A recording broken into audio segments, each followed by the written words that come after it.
안녕하세요. 오늘 저희가 좀 깊이 들어가 볼 이야기는요. 이재명 대통령의 최근 제안입니다. 일본하고 미국 순방 다녀오자마자 바로 여야 지도부 만나자 이렇게 제안을 했는데요. 시사위크 기사를 보면서 이 제안이 어떤 의미를 갖는지 또 정치적으로는 어떤 파장이 있을지 좀 자세히 들여다보겠습니다. 당신께서 이 복잡한 상황 이해하시는데 저희가 핵심만 딱 짚어드릴게요. 대통령으로서는 이번 순방, 그 성과가 있었다 이런 평가잖아요. 한미일 공조 강화 같은. 네, 그렇죠. 외교적으로는요. 근데 이제 귀국하자마자 바로 국내 정치로 딱 시선을 돌려서 지금 꽁꽁 얼어붙은 여야 관계 좀 풀어보겠다. 뭐 협치하자 이런 의지를 보인 걸로 해석되는데요. 근데 이게 또 간단치가 않아 보여요. 자, 이 제안을 둘러싼 여러 얘기들 한번 좀 풀어가 보죠. 네, 이게 겉으로 보기엔 뭐 순방 성과 공유하고 협치하자 이런 건데요. 그 속을 들여다보면 지금 정치 상황이 너무 안 좋잖아요. 극심한 대립, 교착 상태. 이걸 어떻게든 좀 뚫어보려는 대통령의 의지가 강하게 깔려 있다 이렇게 봐야 합니다. 어쩌면 국정 운영 동력을 좀 확보하려는 그런 중요한 카드일 수도 있고요. 근데 기사에서도 지적했듯이 국민의힘, 그러니까 제1야당 쪽에서 형식이랑 의제 이걸 쫙 걸고 나오면서 시작부터 좀 삐걱대는 느낌이죠. 그래서 실제 만남이 이루어질지 뭐 된다 해도 어떤 모양새일지 지금으로선 좀 예측이 어렵습니다. 이 얽힌 실타래 저희가 한번 차근차근 풀어보죠. 기사를 보면 대통령 의지는 정말 강해 보여요. 8월 28일에 서울공항 딱 도착하자마자 우상호 정무수석한테 바로 지시를 했다고 하잖아요. 네, 그랬다고 하죠. 국민의힘 새 대표 그 장동혁 대표 포함해서 여야 지도부 빨리 만나라. 이게 그냥 뭐 순방 잘 다녀왔습니다. 이런 보고자리 이상으로 뭔가 정치적으로 좀 돌파구를 만들겠다 이런 의지가 딱 읽히는 부분 같아요. 여기서 좀 우리가 눈여겨볼 만한 게 하나 있는데요. 바로 대통령실이 쓰는 용어입니다. 강유정 대변인이 언론에 공지하면서 영수회담 이 표현은 안 쓴다. 대신 대통령과 여야 지도부 회동 이걸 쓴다. 이렇게 딱 못 박았어요. 근데 이 영수회담이라는 말 사실 좀 오래된 느낌이잖아요. 과거 좀 권위주의 정부 때부터 쓰던 거고 대통령이랑 제1야당 대표가 1대1로 만나는 뭐 그런 이미지가 강하죠. 맞아요. 뭔가 좀 위에서 아래로 내려보는 듯한 네. 그런 느낌도 있고요. 단순히 용어 하나 바꾼 거 그 이상의 의미가 있을까요? 네, 충분히 그렇게 볼 수 있습니다. 대통령실에서는 아마 이 용어를 바꿈으로써 그 과거의 좀 수직적인 관계 이미지를 벗고 보다 수평적이고 또 실질적인 소통, 그러니까 여러 지도부랑 같이 국정을 논의하는 협력의 모습, 이걸 좀 강조하려는 의도가 있는 거 아니냐, 이렇게 보여요. 그리고 또 하나는 그 이전 정부, 윤석열 정부 때는 대통령하고 야당 대표가 공식적으로 만난 적이 거의 없었잖아요. 네, 거의 없었죠. 그러니까 이런 회동 제안 자체가 그동안 딱 끊겼던 정치적 소통의 관례를 복원하려는 시도다. 이런 평가도 정치권에서 나오고 있거든요. 형식보다는 내용, 뭐 일방적으로 통보하는 게 아니라 대화하겠다. 이런 신호를 읽힐 수 있는 거죠. 대통령 입장에서는 확신이 명분이 있는 제안이네요. 해외 순방 성공적으로 마치고 그 좋은 분위기를 국내 정치로 가져와서 지금 꽉 막힌 전국도 풀고 동시에 국정 주도권도 잡고 뭐 이런 다목적 카드 같아요. 기사에 나온 그 윤희석 전 대변인 분석처럼 만남 자체가 성사만 돼도 대통령의 포용력이나 소통 의지 이런 걸 보여주는 상징적인 장면이 될 수 있고요. 그렇죠. 정치적으로는 득점할 수 있는 기회로 보려는 의도도 분명히 있겠죠. 그렇습니다. 하지만 그 의도가 현실 정치의 벽을 넘기가 이게 또 만만치가 않아 보입니다. 지금 국내 정치 상황은 뭐 정말 극한 대립의 연속이잖아요. 기사에서도 딱 짚었듯이 국민의힘 같은 경우는 최근에 국회 본회의에서 민주당이 자기들이 추천한 국가인권위원 후보자 선출안을 부결시켰다고 엄청 반발하면서 아예 국회 일정을 다 거부하고 있거든요. 아, 관계가 정말 안 좋군요. 네, 거의 뭐 파탄 수준이다 이런 말까지 나오죠. 그런 상황에서 대화하자고 제안이 나왔으니 진정성을 좀 의심받을 수도 있겠네요. 바로 그 지점입니다. 게다가 지금 정청래 민주당 대표하고 장동혁 국민의힘 대표 사이의 감정 싸움도 아주 격해지고 있어요.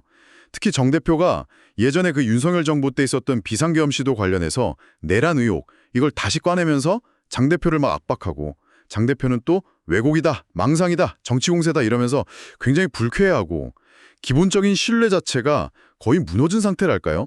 이런 정말 살얼음판 같은 분위기에서 대통령이 만납시다 하는 제안이 과연 얼마나 순수하게 받아들여질까 좀 의문인 거죠.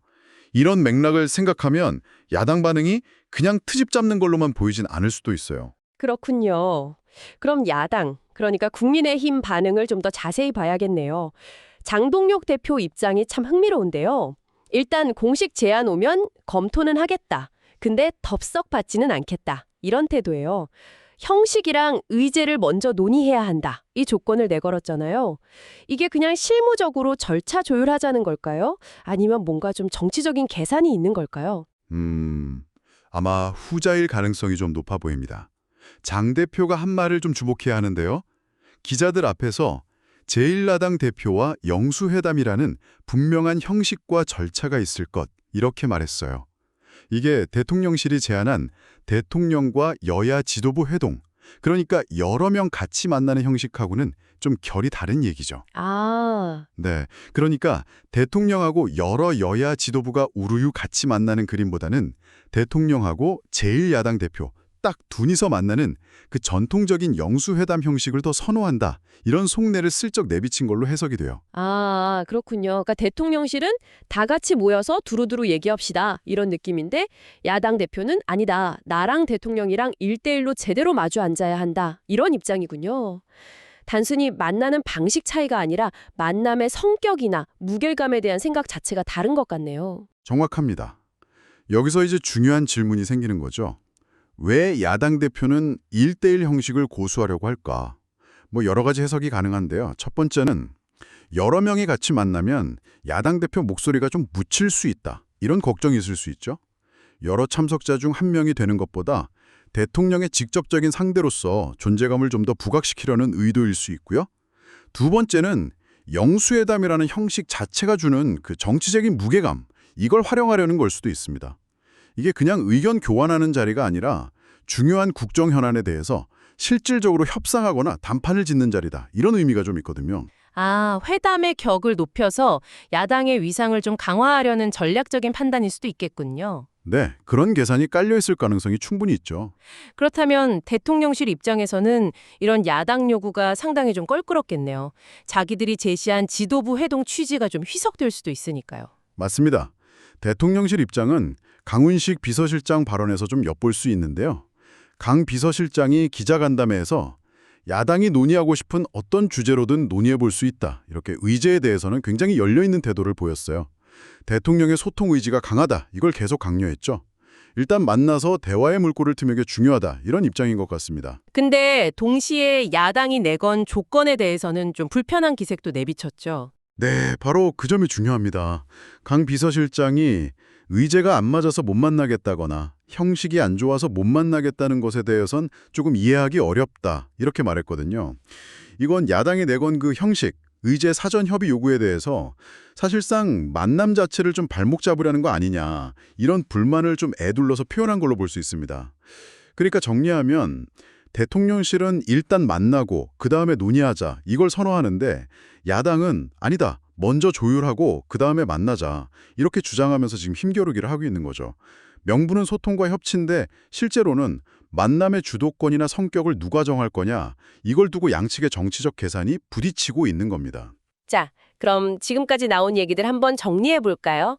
지금 상황을 어떻게 이해해야 할까요? 이재명 대통령, 성공적인 해외 순방 마치고 돌아와서 국내 정치의 어려운 상황을 좀 풀어보려고 여야 지도부 회동 카드를 꺼냈습니다. 대통령실은 영수회담이라는 말 대신 지도부 회동이라는 표현을 쓰면서 형식보다는 좀 실질적인 소통, 폭넓은 논의를 하자, 이걸 강조하고 있고요.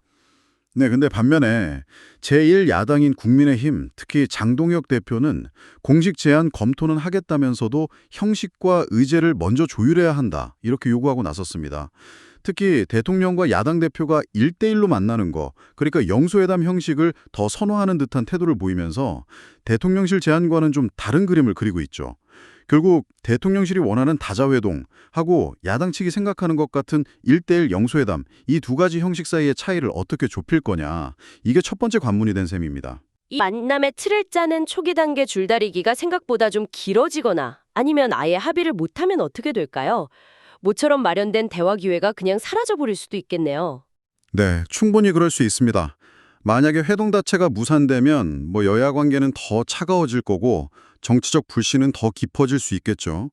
대통령 입장에서는 나는 소통하려고 했는데 야당이 거부했다. 이런 명분은 쌓일 수 있겠지만 실제로 국정 운영하는 데는 계속 어려움을 겪을 가능성이 높고요. 반대로 어떻게든 극적으로 타협해서 만남이 성사된다 하더라도 어떤 형식으로 만나서 어떤 의제를 다루느냐에 따라서 그 결과는 또 완전히 달라질 수 있습니다.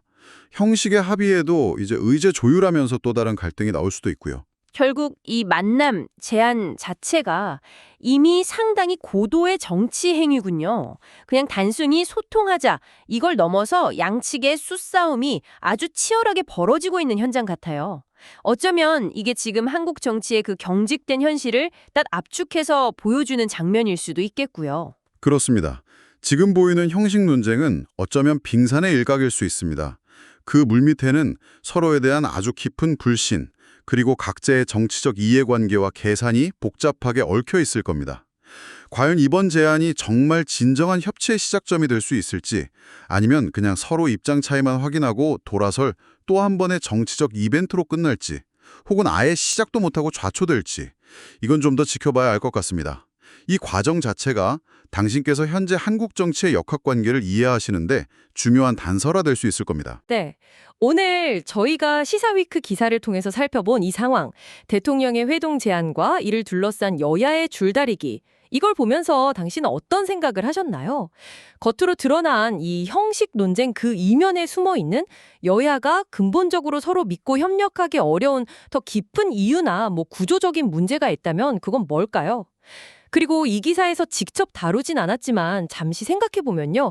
이런 극심한 대립 속에서도 진짜 협치라는 게 가능하려면 정치 지도자들 노력 말고 우리 사회 전체적으로 어떤 인식이 바뀌어야 할지 혹은 어떤 제도적 보완이 필요할지 한번 고민해보시는 것도 의미 있지 않을까 싶습니다. 한번 깊이 생각해보실 만한 질문을 던지면서 오늘 이야기 마무리하겠습니다.